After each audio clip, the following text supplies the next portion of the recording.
नमस्कार मित्रों, मैं शाश्वत भार्गव आज आप सबके बीच में ऑक्सीजन के विषय पर एक ज़रूरी और एक महत्वपूर्ण बात करने आया हूं।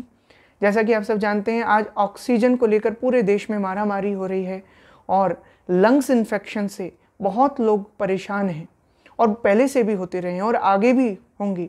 तो ऐसे में आज हम सभी लोग इस वीडियो में ऑक्सीजन और लंग्स के विषय में, कैसे वो काम करती है, फेफड़े हमारे कैसे काम करते हैं, इस विषय में बात करेंगे। उसके बाद इसमें ज़्यादा से ज़्यादा ऑक्सीजन और सरलता से सरलता भरे योग से हम कैसे कर सकते हैं, ये भी मैं आपको इस वीडियो में बताऊंगा। और उन सरल योगों के अंतर्गत उनंतर हम सभी लोग कुछ एक्यूप्रेशर्स के बारे में भी बात करेंगे, जो बहुत सहजता से हमारी बॉडी में ऑक्सीजन की सप्लाई को बढ़ाते हैं।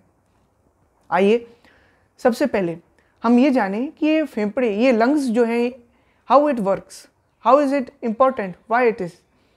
तो जो लंग्स हैं वो हमारे शरीर का एक बहुत ही ज़रूरी भाग है। हम ये जानते हैं, अगर हमारे लंग्स ना सही होंगे तो सब कुछ बिगड़ सकता है, शरीर अस्वस्थ हो सकता है।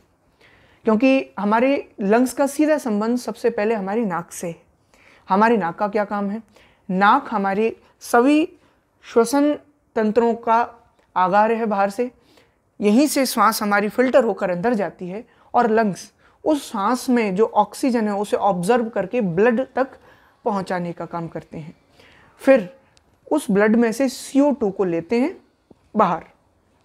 तो अब आप समझ गए होंगे लंग्स का काम क्या है। ये सांस में जो फिल्टर सांस हमारी नाक से अंदर गई, उसमें से ऑक्सीजन को छाट कर ब्लड में देना और CO2 यानी कार्बन डाइऑक्साइड को पुट इट आउट, ये हमारे लंग्स का काम है। और अब जो हमारे लंग्स हैं, इनके जरिए हमको बहुत गहरी सांस लेना चाहिए। जैसे कम से कम उसमें 3, 4, 5 लीटर ऑक्सीजन एक बार में आ सके, ऐसी गहरी सांस हमको लेना चाहिए।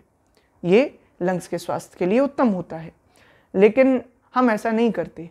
हम बहुत ही कम, लगभग 1/4 ही सांस लेते हैं। उससे क्या होता है, हमारी जो लंग्स के जो करोड़ों तंतु, जो ये ऑक्सीजन सप्लाई और कार्बन डाइऑक्साइड को बाहर फेंकने की प्रक्रिया में जो कार्य करते हैं, वो 3rd, 4th काम करना बंद कर देते हैं। और ऐसे में कभी किसी बीमारी का अगर आक्रमण होता है, कभी कोई इन्फेक्शन, कभी कोई एलर्जी हमको लगती है, तो उस बीमारी के संक्रमण के उन बुरे तत्वों से लड़ने के लिए हमारी 3/4 of the part of the lungs वो काम ही नहीं करता है, यानी हमें बचाव की शक्ति नहीं रहती है। इसलिए हमको पूरा पूरा श्वास लेना चाहिए और ये हमें आज इन योग प्रक्रियाओं से सीखना है। जी हाँ, और आपको मैं इस योग क्रिया को बताने से पहले एक और बात बताना चाहता हूँ। अगर हम बात करें जीवन की विशालता की, तो हम देखते हैं कि एक आम मनुष्य करीब 15-16 सांस 1 मिनट में ले लेता है। और जब बात किसी कुत्ते की आती है, so it takes around 60, means एक कुत्ता 1 मिनट में करीब 60 सांसें ले लेता है। जबकि अगर यही श्वास क्रम हम देखें एक हाथी, एक सर्प या एक कछुए का, तो वो करीब 3 से 5 श्वास ही लेते हैं पूरे 1 मिनट में। और फिर जब हम इनकी उम्र देखते हैं, तो आप जानते हो हाथी की उम्र 100 साल से भी अधिक देखी जाती है, सर्प की उम्र देखी जाती है, और कछुए की उम्र तो 200, 300, 400 साल तक की देखी जाती है। क्योंकि ये भरपूर सांस लेते हैं, एक सांस के अंदर भरपूर ऑक्सीजन अपने अंदर लेते हैं, और तभी हमारे लंग्स को प्रॉपर काम करने की शक्ति मिलती है, हमारे लंग्स से हमारे शरीर को मिलती है। तभी आपने देखा होगा कि लोग अधिकतर जिनका श्वसन तंत्र गड़बड़ा जाता है, उन लोगों को तनाव की समस्या, migraine, anxiety, so many of this kind of problems they face. तो आज हम लोगों को एक बहुत ही सरल क्रिया से शुरुआत करते हुए कुछ योगासनों को देखना है, जहां ऑक्सीजन भरपूर हमारे अंदर आ जाएगी और हमारा जो लंग्स है वो साफ हो जाएगा। जी हाँ, तो इसके लिए हम पहली प्रक्रिया जो करने वाले हैं वो बहुत ही सरल है। देखिए, आप जैसे आप देख रहे हैं, मैंने अपने बाजुओं को, अपने हाथों को यूं पीछे किया।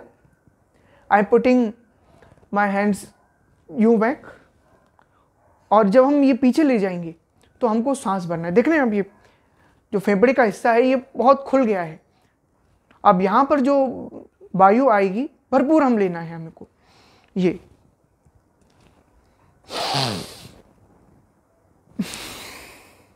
और छोड़ना है हाथ आगे करके। कई लोग उल्टा करते हैं, कैसे करते हैं कि वो लोग जब पीछे ले जाते हैं तब तो सांस छोड़ने लगते हैं और आगे आते हैं तो सांस लेने लगते हैं, ये उल्टा है, ऐसा नहीं करना है। देखिए ये जो जगह है ये खुली होनी चाहिए जब हम सांस ले रहे हैं।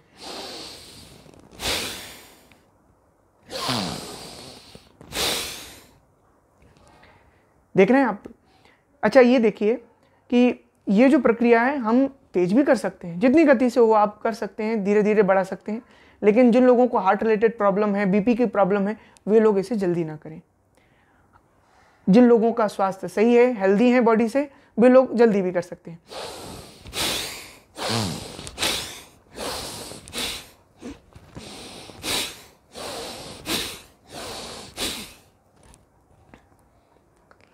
आप इसे करके देखिए, 1, 2, 4, 5 मिनट तक आप इसे धीरे धीरे बढ़ा सकते हैं। इससे भरपूर ऑक्सीजन आपको प्राप्त होगी।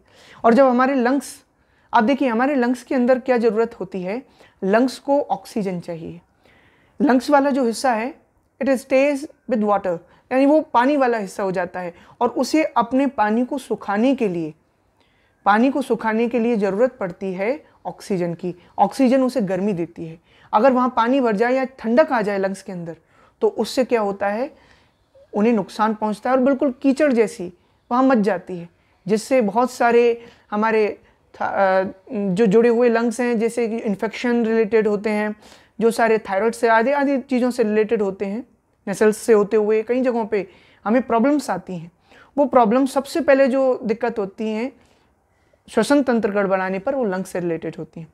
इसलिए हम लोगों को सबसे पहले ये ध्यान रखना है कि ज़्यादा, आजकल लोग जैसे आइसक्रीम और बहुत सारी ऐसी चीज़ें खाने लगते हैं जो ज़्यादा ठंडे केवल स्वाद के ऊपर निर्धारित होती हैं, लेकिन वो हमारे लंग्स को बहुत नुकसान पहुंचा रही होती हैं। इसलिए हमें ये ध्यान रखना है, प्रॉपर ऑक्सीजन अंदर जाएगी तो वो जो कीचड़ है वो सूख जाएगी और लंग्स साफ हो जाएंगे इस प्रकार से। फिर इसके बाद आप कुछ और भी प्रक्रियाएं प्रयोग कर सकते हैं।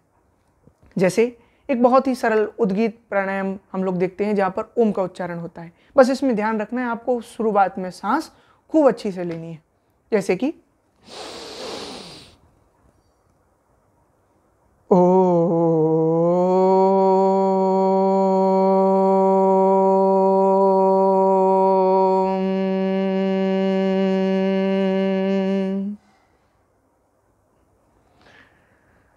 तो ये जो भरपूर सांस हमने ली और फिर हमने ओम का उच्चारण किया, इससे बहुत ऑक्सीजन हमारे शरीर में आती है। तो इसको भी आप 1 मिनट 2 मिनट से लेकर के, और कम से कम इतना तो करें ही, इसके बाद आगे आप बढ़ा सकते हैं। जितनी लंबी आपकी श्वास हो उतना 5-10 मिनट तक आप खूब करें। ओम के बहुत से लाभ हैं।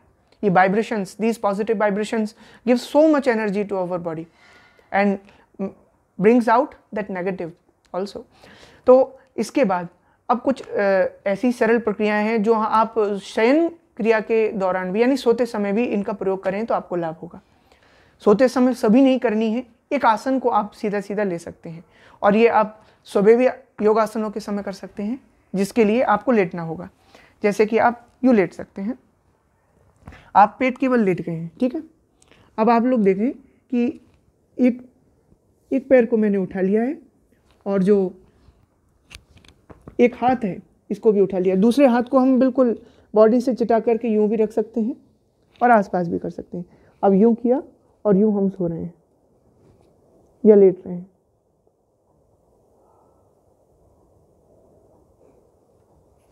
इससे बहुत आराम मिलता है। अगर आप उस तरफ सो रहे हैं तो उस तरफ के बाजुओं को और पैरों को आपको खोलते हुए चलना है। अब अगर आप इस क्रिया से उठेंगे, थोड़ा देर लेट के रहेंगे और फिर उठ सकते हैं। इसके साथ साथ ही ये भी कर सकते हैं जो अपना भुजंग आसन कहा जाता है। भुजंग आसन, कोबरा पोज जिसे कहते हैं अंग्रेजी में, यूं आप करें।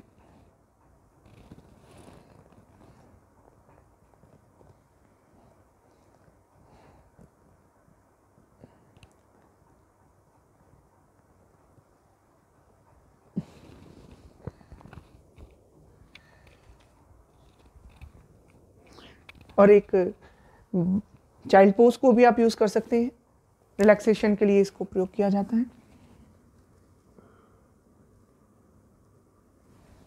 इस तरह की और भी श्वसन प्रक्रिया में पूर्व की वीडियोस में आप लोगों तक पहुंचा चुका हूं। अब श्वसन लाभ के लिए आप इस प्रकार से भी अपने फेफड़ों को खोल सकते हैं। तो ये सब लाभ आपको कुछ बहुत ही सरल यौगिक प्रक्रियाओं से आप सब याद रखें।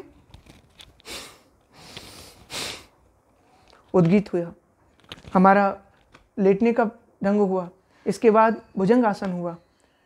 तो ये सब बहुत ही सरल आसन हम लोगों को बहुत भरपूर ऑक्सीजन हमारी बॉडी तक पहुंचाने का काम करते हैं। और आपने कहीं किसी वैज्ञानिक से नहीं सुना होगा कि ज़्यादा ऑक्सीजन हमारी बॉडी के लिए नुकसान कर रही है। नहीं, ज़्यादा ऑक्सीजन अच्छी ही है। जितनी ऑक्सीजन आपके शरीर के अंदर होगी उतना तेज ओज आपके अंदर होगा, उतना ही शरीर स्वस्थ और आपका दिमाग भी बिल्कुल तंदुरुस्त रहेगा। इसलिए आप सभी लोग भरपूर श्वसन तंत्र पर ध्यान दें। और इसके लाभ के लिए आप कुछ एक्यूप्रेशर्स का भी उपयोग कर सकते हैं। जैसे आपका एक एक्यूप्रेशर यूँ आता है, ये पॉइंट्स हैं आपके, ये वाला पॉइंट है। इसके अलावा यूँ भी आप इस्तेमाल कर सकते हैं, ताली का भी आप इस्तेमाल कर सकते हैं। ये सब चीज़ें एक अन्य वीडियो में भी मैं आपके पास पहुंचाने का प्रयास करूंगा। पर आप अभी ये ध्यान दें कि क्योंकि लंग्स से जुड़ी हुई समस्या यानी फेफड़ों से जुड़ी हुई समस्या बहुत ही गंभीर समस्या में आती हैं। और कई लोग क्या करते हैं, अगर कोई भी श्वसन तंत्र से जुड़ा हुआ विकार आया, शरीर में कोई रोग आया, तो अक्सर वो किसी गोली दवाई की तरफ देखने लगते हैं कि अरे ये दवाई खा लें क्या, ये दवाई खा लें क्या। अरे भाई सांस तो लो। सांस लेने से, सही ढंग से सांस लेने से, भरपूर सांस लेने से आपकी सभी बीमारियों का अंत हो सकता है, उनके शुरू होने से ही पहले। इसलिए आप भरपूर और स्वस्थ सांस लेना प्रारंभ करें और इन योगिक क्रियाओं को सुबह सुबह आप ले सकते हैं। और इन योगिक क्रियाओं के पहले जिन लोगों के पास ऑक्सीमीटर है वो लोग अपनी ऑक्सीजन चेक करके देख सकते हैं। आप तब ऑक्सीजन चेक करके देखें और इन क्रियाओं को ही मात्र कुछ समय निर्धारित दे करके और फिर आप अपना ऑक्सीजन चेक करके देखें। आप देखेंगे उसमें बहुत बढ़ोतरी आपको मिलेगी। जो ऑक्सीजन लेवल 94 से नीचे आज बहुत लोगों की चिंता का कारण बना हुआ है, वो आप सब लोगों के लिए चिंता नहीं रहेगी और आप सभी लोग इससे बढ़ाकर 95, 96, 98, 99 और यानी भरपूर ऑक्सीजन को अपने अंदर आप प्रसारित कर सकेंगे। तो ये सभी लाभ हमको ऑक्सीजन से जुड़कर प्राप्त होते हैं। ऑक्सीजन आपके जीवन का प्राणवायु है। आपको ऑक्सीजन, हम सबको ऑक्सीजन की आवश्यकता है। हमारे आसपास जितने पेड़ पौधे होते हैं वो हमको उतनी ज़्यादा ऑक्सीजन प्रदान करते हैं। आज लोग उसकी तरफ ध्यान नहीं देते, इसलिए कार्बन डाइऑक्साइड जो ह्यूमन के द्वारा निकली गई और बहुत ही हानिकारक है, उसका स्रोत, उसका व्यवस्था, उसका स्थितन बहुत बढ़ गया है। ग्लोबल वार्मिंग जैसी बहुत सारी समस्याएं देखने को मिल रही हैं। तो आप अगर कुछ खाद्य पदार्थों के द्वारा अगर इस ऑक्सीजन को बढ़ाना चाहते हैं तो आप विटामिन सी के लाभ ले सकते हैं। आप इसके लिए नींबू का उपयोग करें, आप इसके लिए आंवले का उपयोग करें। ये बहुत अच्छा है। आंवला बहुत स्वस्थ करने वाला पदार्थ है। हम उसका उपयोग करके भी अपने अंदर विटामिन सी का, विटामिन डी का, इनका भरपूर तंत्र प्रसारित कर सकते हैं, इनका भरपूर लाभ ले सकते हैं। तो आज इस वीडियो के माध्यम से हमने जाना कि ऑक्सीजन और लंग्स का किस प्रकार काम होता है, हमारी बॉडी के अंदर, शरीर के अंदर कैसे वो काम करते हैं, और उसके अलावा कुछ यौगिक क्रियाओं के बारे में हमने जाना। आप भस्त्रिका, आप भ्रामरी, उद्गीत, आप उज्जाई, अनुलोम विलोम और कपालभाति जैसी प्राणायाम भी ऑक्सीजन के बहुत से लाभ देख सकते हैं। इनके जरिए भी आप ये भी कर सकते हैं, पर आप इन्हें समय से, नियम से रोज करें, क्योंकि आज ये बहुत ही ज़रूरी हो गया है। लंग्स इन्फेक्शन युवा लोगों को, बहुत छोटी छोटी उम्र के लोगों तक भी पहुंच रहा है और ये आज बहुत बड़ी समस्या बनी हुई है। कोरोना महामारी आज हम सब के लिए बहुत बड़ी चिंता बनी हुई है और आज ये कोल्ड निमोनिया जैसी रूपों में हमारे बीच आ रहा है। लंग्स इन्फेक्शन बढ़ रहा है, इसके जरिए संक्रमण, ये वही प्रक्रिया है। तो इसके लिए आप सब अपने अपने घरों में, थोड़ा सही समय लगेगा, सुबह दोपहर शाम 3 समय आप कर सकते हैं एक्यूप्रेशर जैसी चीज़ें। तो और ये सरल से योग श्वास लेने की, इसलिए आप इनको लीजिए और इनके माध्यम से अपने बॉडी में भरपूर ऑक्सीजन को बिठाइए और सारे रोगों को दूर भगाइए और हमारे नए भारत को स्वस्थ और विकसित भारत में बदलिए। इन्हीं शब्दों के साथ आज मैं अपनी वाणी को विराम देना चाहता हूँ। बहुत बहुत धन्यवाद। जय श्री कृष्णा, जय सिया राम।